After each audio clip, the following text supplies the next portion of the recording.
You're listening to the Black to Business Podcast, an educational podcast providing Black entrepreneurs with the tools and resources to start and grow their businesses. We chat with vetted Black entrepreneurs, thought leaders, and business owners as they provide tips and resources to help take your business to the next level. I'm your host,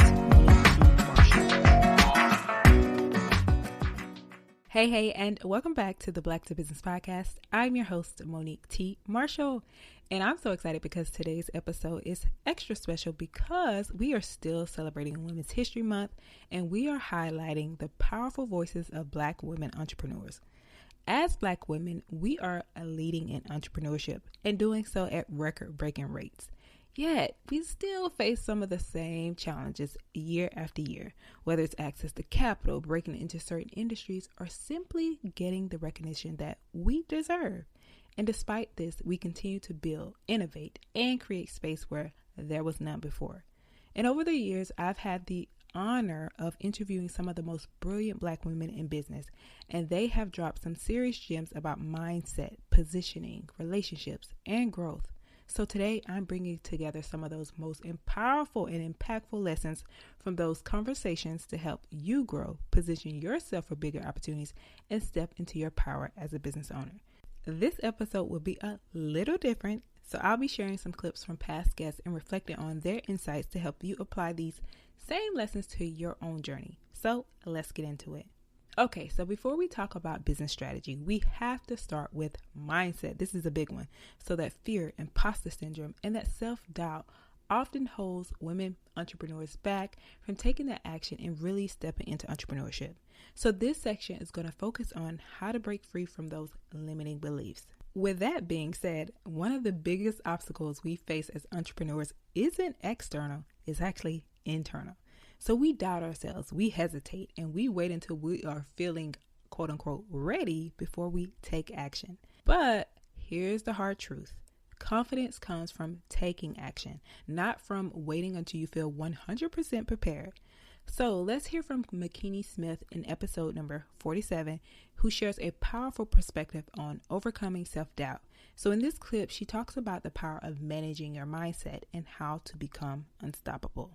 I feel like even with the term winning, it's like when someone says that someone is successful, success means something different to everyone out there. And winning can mean something different to everyone out there. But I think that a huge factor is how we see ourselves. So at the end of the day, we have two self-images. We have the image of ourselves that we put out there to the world on how we look, how we do our hair, how we walk, how we talk, how we do our makeup, how we, show up on the outside. But then we have that inner self-image of how we truly see ourselves.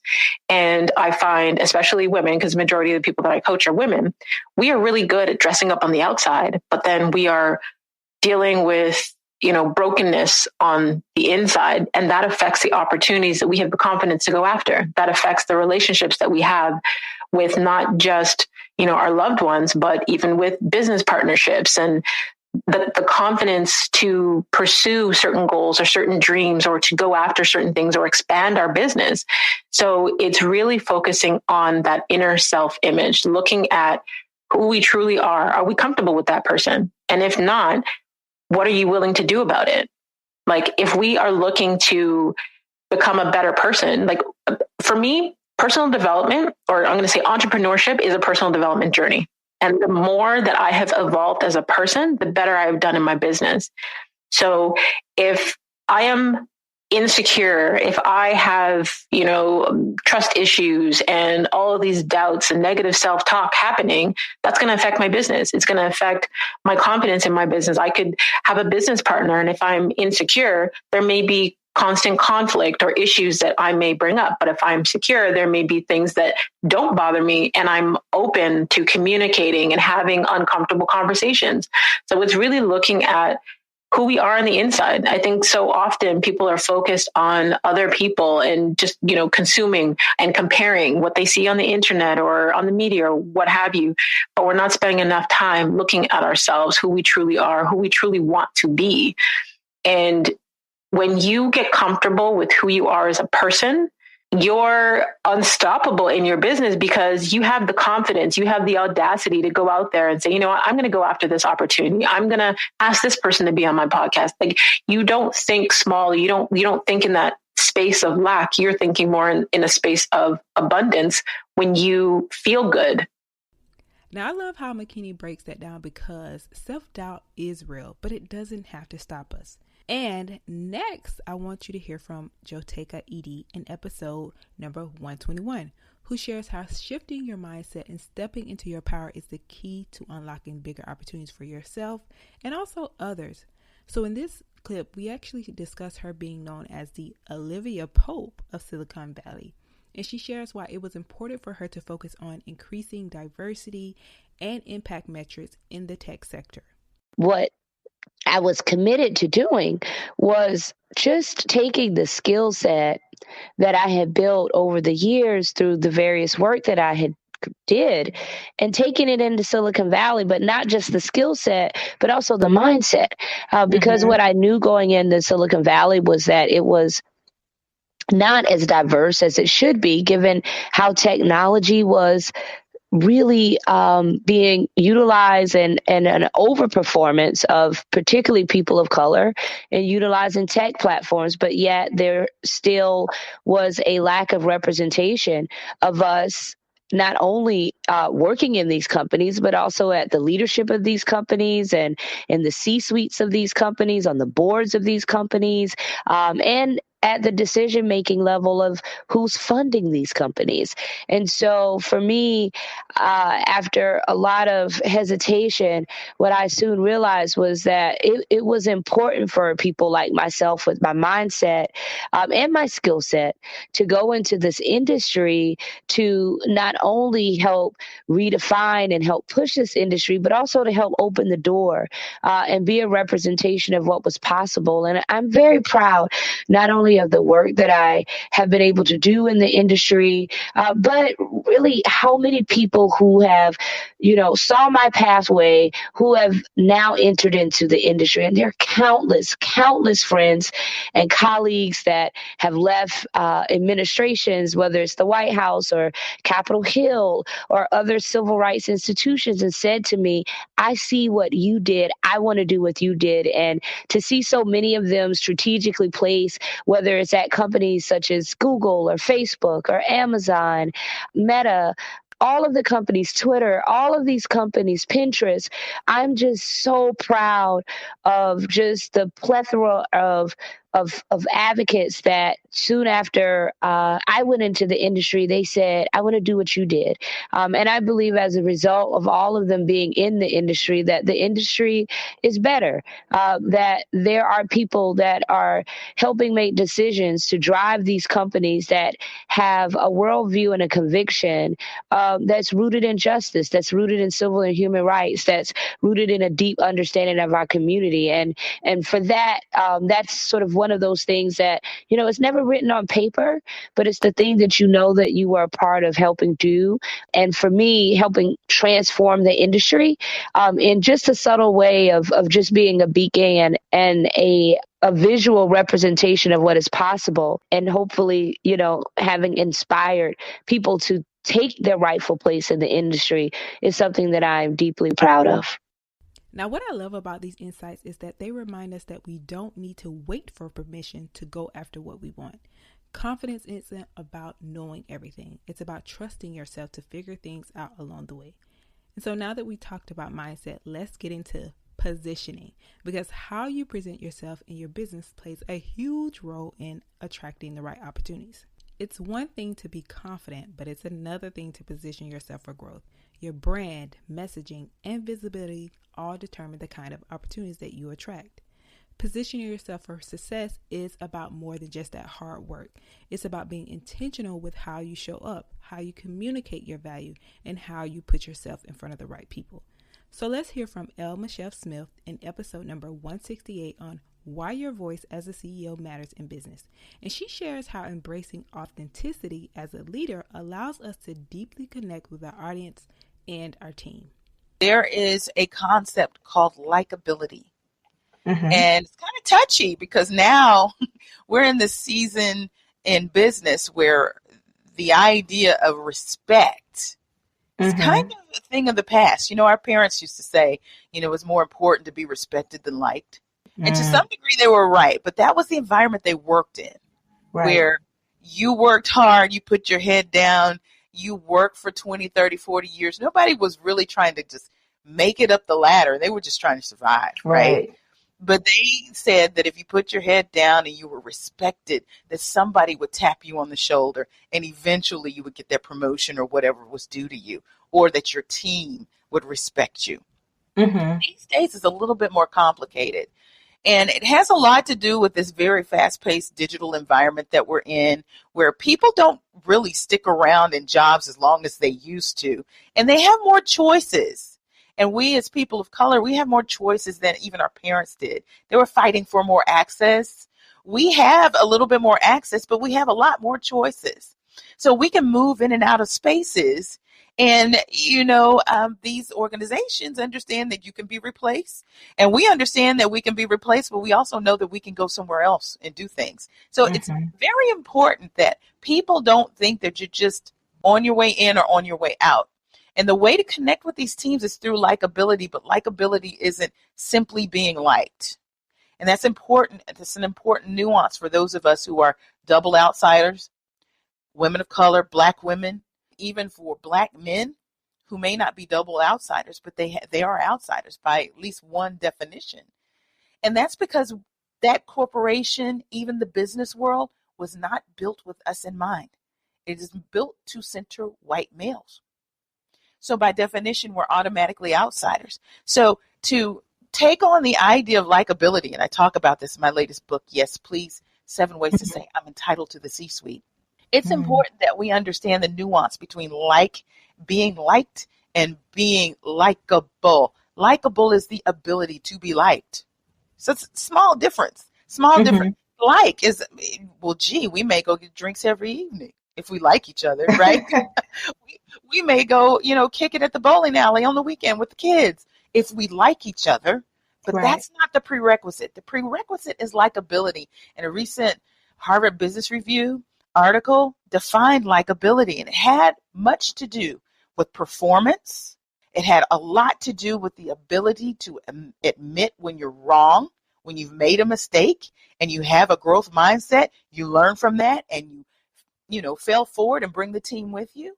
And it also has to do with that executive presence, which is around character, style, and substance. And if Mm. we can find our way through that matrix, because it's kind of a lattice of Mm-hmm. requirements that I just named, we can move our likability up on the scale for our team members, and our team members will be inspired to follow. So, your voice is one of the most powerful assets in your business, and how you use it can set you apart. Now, let's hear from Palana Lomanieri in episode number 96 on how telling your brand story can actually help you secure grants and funding.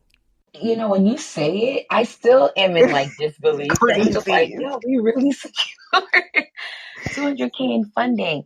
And I want to touch upon why I shared the number, because sometimes when you Mm-hmm. grow up in a Caribbean culture, it's kind of like not frowned upon, but they kind of tell you to not share, how much money you make or how much money you've made or as a business or as an entrepreneur. But the reason why I'm sharing that number is because I want to let people know that the resources are out there. The resources are Right. out there, but it needs to get to the right people. And that's so important, right? If you have a grant fund and only 5 people know about it, are you really serving and helping people? Mm-hmm. So, Right. so that's, I really want to touch on that because I know people tend to get hesitant, and that's also to remind myself as well. Like I shared that number for a reason of what's possible, because what I'm Right. doing is not impossible. And so, as it relates to my brand story, I'm simply put, I'm in the business of saving lives. Mm-hmm. That's simply put, I am in the business of saving lives. And so our brand story kind of starts out when I was little. My mom put my sisters and I in a summer swimming program, and just to keep us out the house. And funny enough, my mom learned how to swim too in college and in high school, but she took it to get some, extra college credits. So she's Right. like, but and that's how it starts, right? I'm gonna just take it because it's free. I'm gonna take it just to, do Same. something. But then you never realize in the long run, like, yo, this is really saving my children's lives. Or I don't even think my parents could tell you that this is what's to come. And so when my sister and I in the summer of 2019, we didn't start Black People Will Swim yet. I just put it out there that, I wanted to teach, 30 people how to swim one summer. And when I put it out on Twitter, we had so many people come to us and say, yo, I want to learn how to swim. And so we had one client of ours, she's like, I can't swim because my bones are too dense, girl. I just can't. I'm so scared. And I was just like, what? Where did you hear that from? But it's like when a lie has been perpetuated through generations, I mean years, at some point people are gonna be like, well, I guess this is true. And so from that moment, I did my research and I was like, nah, this cannot be that somebody is out there. Like, this is a false stereotype in our community. And so I was like, I was like, okay, so this is like, it snowballed into more people asking and more people asking for lessons. And then from there, I was like, you know what, we're just gonna keep it simple, call it Black People Will Swim. And maybe I'll change it down the line, but for right now, it's going to be called Black People Will Swim. And you know what? I haven't changed it and I don't intend on changing it anytime soon. So that is our brand story. And I think what takes our brand story a few steps further is the facts. 7 out of 10 Black kids drown per day. Full stop. We drown 7 times more than white children. And so, yes, I'm in the business of saving lives and teaching Black and brown children how to swim, but there are stats to support that this is a necessity in our community. Branding and messaging are key, but business success isn't just about how you show up. It's also about who you know. So let's talk about relationships and building your network next. So let's be real. Strategic relationships can open doors that you never imagined. And one of the biggest ways to level up in your business is through relationships. You don't just work your way into bigger opportunities, you connect your way into them. So let's hear from Dr. Froswell Booker in episode number 199 on the power of leveraging social capital. And in this episode, she actually explains what social capital is and why it's so important for Black entrepreneurs. I think we get so busy with doing the work that we forget about the power of relationships. And so social capital was this term coined by a gentleman in the early 1900s named Hannafin. He saw some parents sharing resources and he coined the term social capital.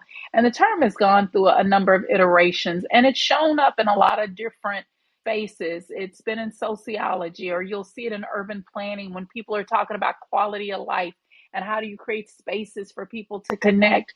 But the most recent iteration was with a scholar by the name of Robert Putnam.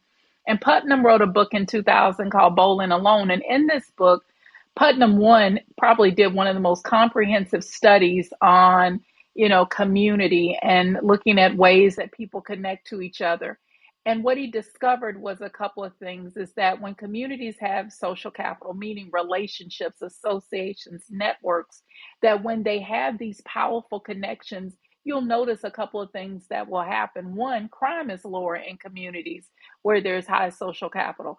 You notice that educational outcomes are higher when there's high social capital. But you also notice that people vote when there is this sense of connection and community. And so I think we take it lightly, because I know when I was working on my PhD, I was thinking about, doing something totally different. And my advisor said to me, you love this ideal of relationships. And so that's when I became intrigued with social capital as a form of currency. I think in our community, we focus so much on the financial currency, which is not a bad thing. But what I tell most of the people I work with is, you don't have a money problem, you have a relationship problem. And when you get the right relationships, you will be in a position to attract the resources that you need for your business. But if you are so busy doing the work and you don't find partners who can help you with being more effective and help you with thinking about being more innovative and creative, you're missing out on opportunities to grow yourself and grow your business. You need relationships to do this work well. And of course, building relationships is more than just networking. It's about community and finding the right people who will support you. So let's hear from Sade Akande in episode number 202 about how to navigate isolation as an entrepreneur and build a strong community. Because as you know, entrepreneurship can be lonely. Isolation is common for entrepreneurs because a lot of times quiet creative space is what we need to work on our endeavor. And sometimes entrepreneurs have to work on their business during the wee hours. So the alone time starts off innocently enough, but prolonged isolation can be unhealthy. Also, resources are needed to afford a team or an office. So in the early days, especially when resources are low, it's, the entrepreneur and their garage. That's all they have. And this is especially true for Black entrepreneurs who often have less access to business capital and other resources. Certainly, all the things. And so, Sade, one of the things I love that you are doing at 1X League is you're talking about this very thing, but also you're talking about community. And it really raised my brow when I seen this come across my desk because I'm like, isolation. So what led you to focus on this topic or this area in particular? Yeah, so I founded 1X League in part due to the loneliness and isolation experienced by many Black entrepreneurs and executives, myself included, especially during the pandemic. And we may not name it specifically as isolation or even realize that we're experiencing it.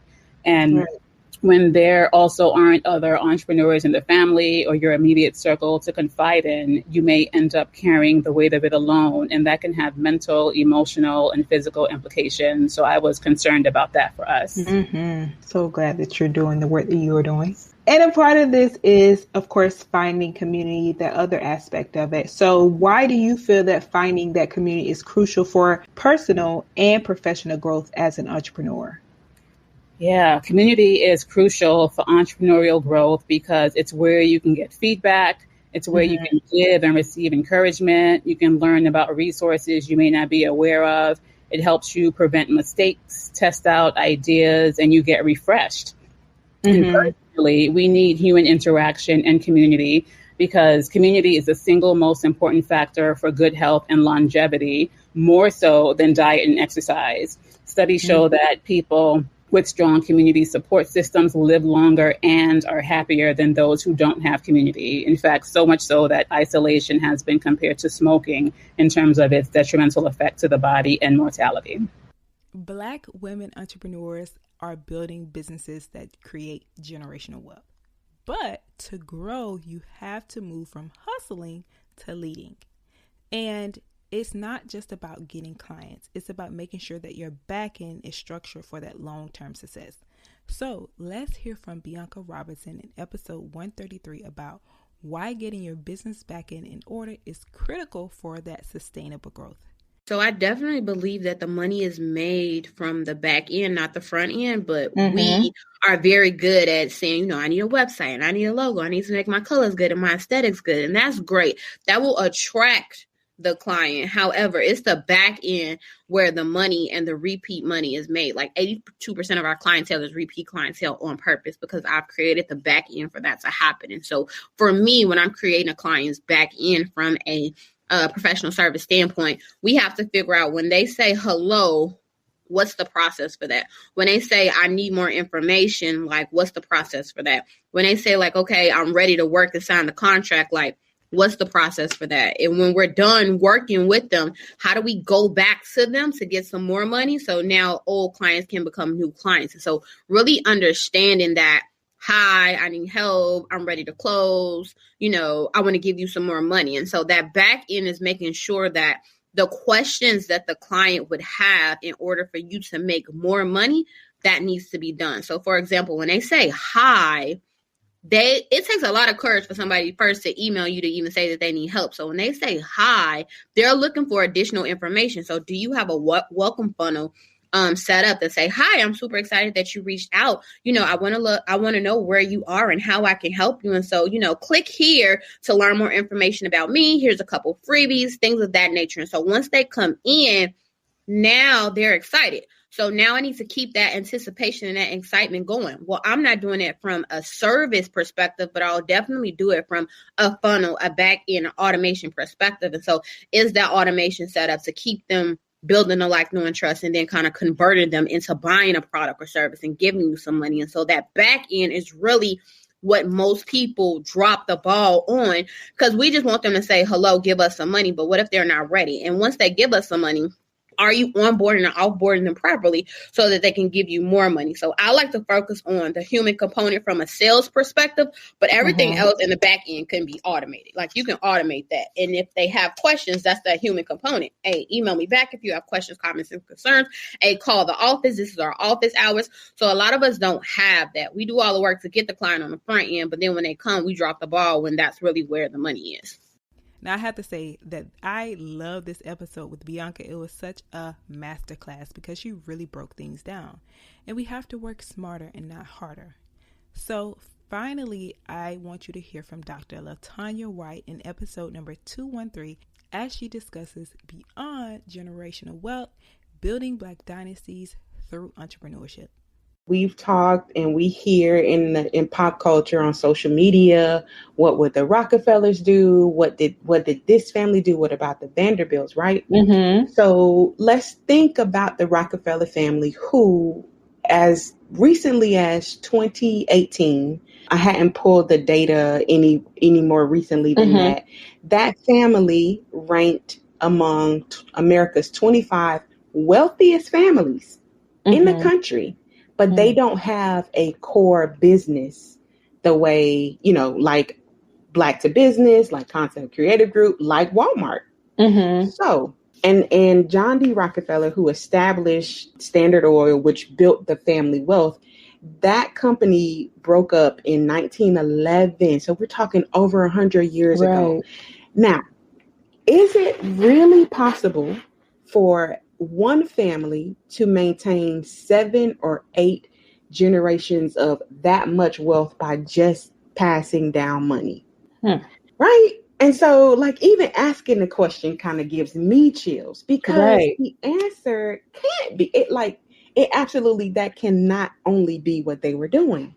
And so as I was being introduced to this concept of entrepreneurial dynasties, and that's where I learned that a family will reach dynastic status once it has controlled, so not just owned wealth or owned assets, but controlled assets for 3 consecutive generations. Now, and kind of get into your question on the distinction between dynastic wealth and generational wealth and private wealth communities, there is a saying, it goes shirt sleeves to shirt sleeves in 3 generations. And what they're talking about is that first generation founder, such as myself, right?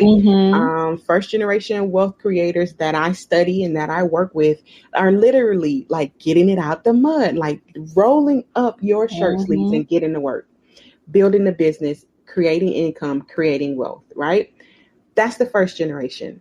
The second generation is often as the beneficiaries, they live a much softer life, as we like to say, but they hadn't traditionally been involved in the business operations. They're just benefiting from the hard work that first generation did. And then by the third generation, right? And so this is where we start to hear the statistics that by the third generation, the wealth has dissipated. And that's through no fault of the members of the third generation. It's typically because the second generation didn't have the business savvy. They didn't have the exposure. They weren't involved in the operations. So how can I pass down something I didn't have? Now, in dynastic families and through this framework for dynastic wealth, it's more than just money. And as I was submitting the trademark and intellectual property application for dynastic wealth, you have to make the justification. Why is this new and novel? How is it different from any word search for these 2 phrases put together? And what I included in my trademark application was, this is designed for Black and other socially and economically disadvantaged individuals and their lived experience around business development, entrepreneurship training, and wealth transfer. So those clips remind me, when you start thinking beyond the day-to-day and focus on building long-term, everything shifts. We are powerful as entrepreneurs. If you want bigger opportunities, you have to build like you're expecting them. You don't have to have everything figured out today, but you do need to start making moves like the business you want to become. So ask yourself, are the decisions you're making today setting you up for bigger opportunities tomorrow? These clips from these phenomenal Black women entrepreneurs were so amazing. I'm going to put in the show notes each link to each episode, and you can actually visit blacktobusiness.com/243 to learn more about the ladies who were mentioned on these clips. In the meantime, happy Women's History Month to all the boss ladies listening to this episode. And I want to thank you for being a part of the Black to Business family. And I can't wait to chat with you again next week. Also, if this episode resonated with you, be sure to subscribe and leave us a review. Tag the ladies who were mentioned, and I will see you next week. But until then, keep building boldly and keep pushing the culture forward. Later.